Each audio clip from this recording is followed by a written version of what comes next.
हाय दोस्तों, आज के वीडियो में हम कंपेयर करने वाले हैं मीडियाटेक की तरफ से आने वाला एकदम लेटेस्ट प्रोसेसर मीडियाटेक डायमेंसिटी 8100 के साथ क्वालकॉम की तरफ से आने वाला क्वालकॉम स्नैपड्रैगन 870 का। और देखते हैं इन दोनों प्रोसेसर में कौन सा प्रोसेसर बेटर निकल के आता है। तो चलिए स्टार्ट करते हैं और हमेशा की तरह शुरुआत करते हैं यहाँ पर लॉन्च डेट से। डायमेंसिटी 8100 लॉन्च हुआ है 1 मार्च 2022 को, जहाँ पर स्नैपड्रैगन 870 लॉन्च हुआ है 19 जनवरी 2021 को। तो लॉन्च डेट के हिसाब से एक साल से भी ज़्यादा लेटेस्ट प्रोसेसर है मीडियाटेक डायमेंसिटी 8100। अब आते हैं सीपीयू फैब्रिकेशन प्रोसेस पे। डायमेंसिटी 8100 आता है 5 नैनोमीटर फैब्रिकेशन प्रोसेस के ऊपर, जहां पर स्नैपड्रैगन 870 आता है 7 नैनोमीटर फैब्रिकेशन प्रोसेस के ऊपर। और ये चीज़ तो हम लोगों को पता ही है कि सीपीयू फैब्रिकेशन प्रोसेस जितना कम होगा, प्रोसेसर उतना एनर्जी एफिशिएंट होता है, हीट उतना कम होता है और परफॉर्मेंस अच्छा देखने के लिए मिलता है। तो इस मामले में बेटर है डायमेंसिटी 8100।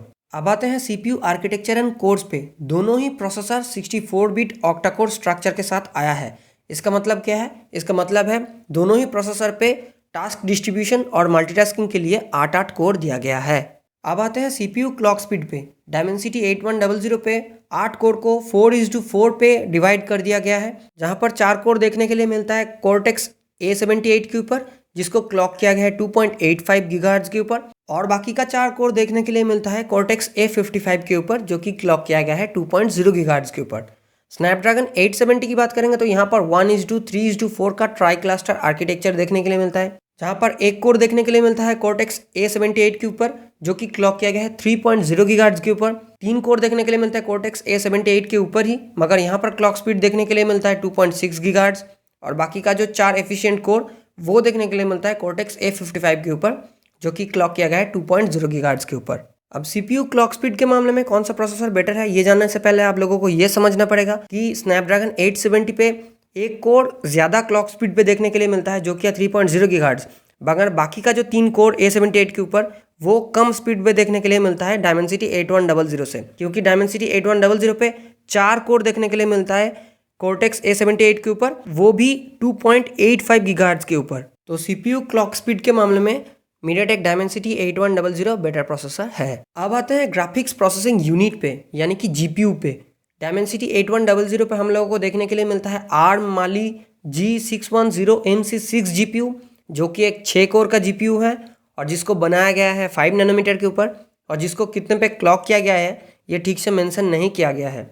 जहाँ पर स्नैपड्रैगन 870 की बात करेंगे तो यहाँ पर देखने के लिए मिलता है क्वालकॉम एड्रीनो 650 जीपीयू, जो कि एक 7 नैनोमीटर के ऊपर बना हुआ जीपीयू है, और इसको कितने पे क्लॉक किया गया है यह भी मेंशन नहीं किया गया है। सेंचुरियन मार्क पे स्नैपड्रैगन 870 को देखने के लिए मिला है 122 पॉइंट्स, मगर डायमेंसिटी 8100 का कोई स्कोर निकल कर नहीं आया है। मगर एंटूटू स्कोर पे डिफरेंस आप लोगों को समझ में आ जाएगा। डायमेंसिटी 8100 को देखने के लिए मिला है जीपीयू पे 3,15,000 पॉइंट्स के आसपास, जहाँ पर स्नैपड्रैगन 870 को देखने के लिए मिला है 2,40,000 से लेकर 2,50,000 के बीच पे। तो एंटूटू स्कोर को अगर देखा जाए तो दोनों प्रोसेसर का 60 से 70,000 का पॉइंट्स का डिफरेंस देखने के लिए मिलता है।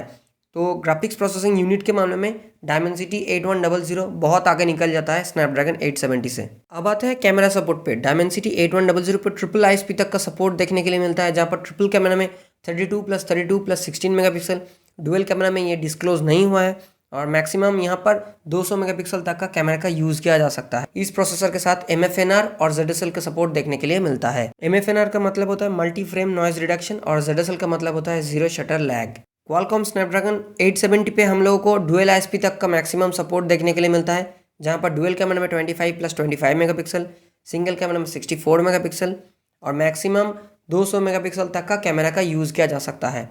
और इस प्रोसेसर के साथ भी MFNR और ZSL का सपोर्ट देखने के लिए मिलता है। तो यहाँ पर देखिए कैमरा सपोर्ट के मामले में एकदम क्लियर विनर निकल के आता है डायमेंसिटी 8100। अब आते हैं वीडियो कैप्चर रेजोल्यूशन पे। डायमेंसिटी 8100 पे हम लोगों को 4K पे up to 60 fps, full HD 1080p video up to 120 fps और HD 720p video up to 240 fps तक का रिकॉर्डिंग का सपोर्ट देखने के लिए मिलता है। स्नैपड्रैगन 870 पे हम लोगों को 8K तक का वीडियो रिकॉर्डिंग का सपोर्ट देखने के लिए मिलता है, जहाँ पर 8K पे 30 fps, 4K पे 120 fps, full HD 1080p video up to 240 fps और HD 720p video up to 480 fps तक का सपोर्ट देखने के लिए मिलता है। तो वीडियो कैप्चर के मामले में यहाँ पर बड़ा जंप के साथ यहाँ पर बेटर निकल के आता है स्नैपड्रैगन 870।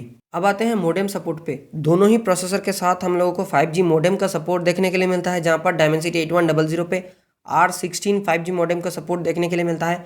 R का मतलब होता है रिलीज 16 5G मोडेम का सपोर्ट देखने के लिए मिलता है। और जहाँ पर डाउनलोडिंग स्पीड देखने के लिए मिलता है 4.7 Gbps तक, और अपलोडिंग स्पीड देखने के लिए मिलता है अप टू 2.5 Gbps के आसपास। ये अप्रॉक्सीमेटली है, ये अभी तक डिस्क्लोज नहीं हुआ है।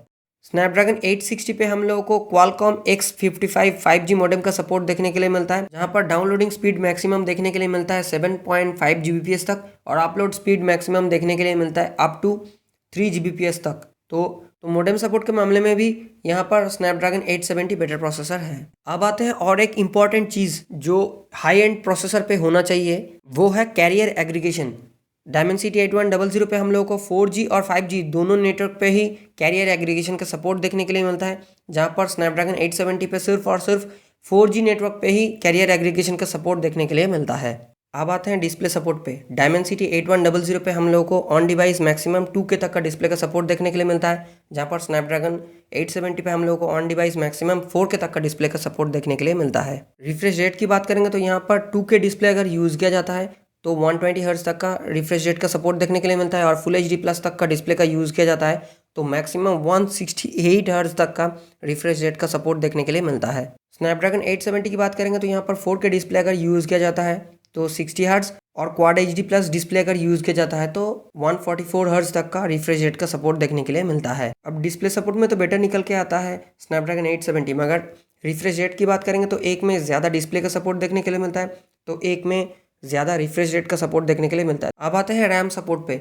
यहाँ पर RAM type, RAM size, RAM frequency तीनों मामले में ही दोनों प्रोसेसर बिल्कुल सेम है, मगर डिफरेंस जो है वो है Dimensity 8100 पे क्वाड चैनल तक का सपोर्ट देखने के लिए मिलता है, जहाँ पर स्नैपड्रैगन 870 पे डुअल चैनल तक का सपोर्ट देखने के लिए मिलता है। और जो चीज़ एकदम सेम है वो है दोनों प्रोसेसर पे ही LPDDR5 रैम अगर यूज़ किया जाता है तो 3200 मेगाहर्ट्ज़ तक का रैम फ्रीक्वेंसी देखने के लिए मिलता है, और LPDDR4X रैम अगर यूज़ किया जाता है तो रैम फ्रीक्वेंसी देखने के लिए मिलता है 2133 मेगाहर्ट्ज़, और दोनों प्रोसेसर पे ही 16 GB तक का मैक्सिमम रैम सपोर्ट देखने के लिए मिलता है। तो रैम सपोर्ट के मामले में Dimensity 8100 बेटर प्रोसेसर है। अब आते हैं स्टोरेज सपोर्ट पे। यहाँ पर मामला बिल्कुल सेम है, दोनों प्रोसेसर पे ही eMMC 5.1 से लेकर UFS 2.0, UFS 2.1, UFS 2.2, UFS 3.0, UFS 3.1 तक का सारा स्टोरेज का सपोर्ट देखने के लिए मिलता है। अब आते हैं बेंचमार्क स्कोर्स पे। Antutu वर्जन 9 पे Dimensity 8100 को देखने के लिए मिला है 8,20,230 पॉइंट्स,